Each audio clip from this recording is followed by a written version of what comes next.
Welcome to VBG news. ఈ రోజు filmy updates అంటే ఇప్పుడు చూద్దాం. బాహుబలి 2 తరువాత రాజమౌళి నుంచి రాబోయే సినిమాపై కేవలం తెలుగు రాష్ట్రాల్లోనే కాదు దేశవ్యాప్తంగా భారీ అంచనాలు ఏర్పడ్డాయి.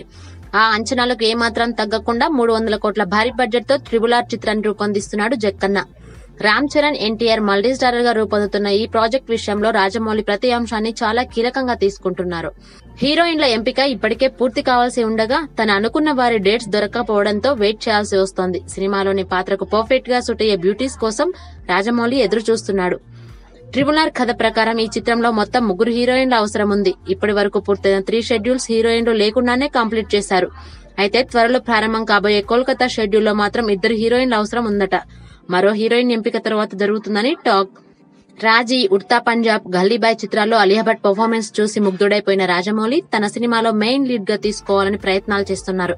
గతంలో ఆమెను సంప్రదించినప్పటికీ ఇతర చిత్రాలతో బిజీగా ఉండడం వల్ల డేట్స్ అడ్జస్ట్ చేయలేకపోయింది. మరోసారి రాజమౌళి తన టీంను అలియా భట్ తో సంప్రదింపులు జరపాలని పురమాయించినట్లు తెలుస్తోంది. అవసరమైతే రెమ్యునరేషన్ పెంచుదాం, నేను అనుకున్న పాత్రకు ఆవిడే కావాలంటూ భీష్మించుకుని కూర్చున్నాడట. ప్రస్తుతం అలియా భట్ తన ప్రియుడు రణబీర్ కపూర్ తో కలిసి బ్రహ్మాస్త్ర అనే చిత్రంలో నటిస్తోంది. మరి రాజమౌళి ప్రయత్నాలు ఫలిస్తాయా? RRR సినిమాలో ఆమెను హీరోయిన్ గా చూస్తామా అనే విషయాలపై క్లారిటీ రావాలంటే కొన్ని రోజులు ఆగాల్సిందే. For more filmy updates keep watching VBG news.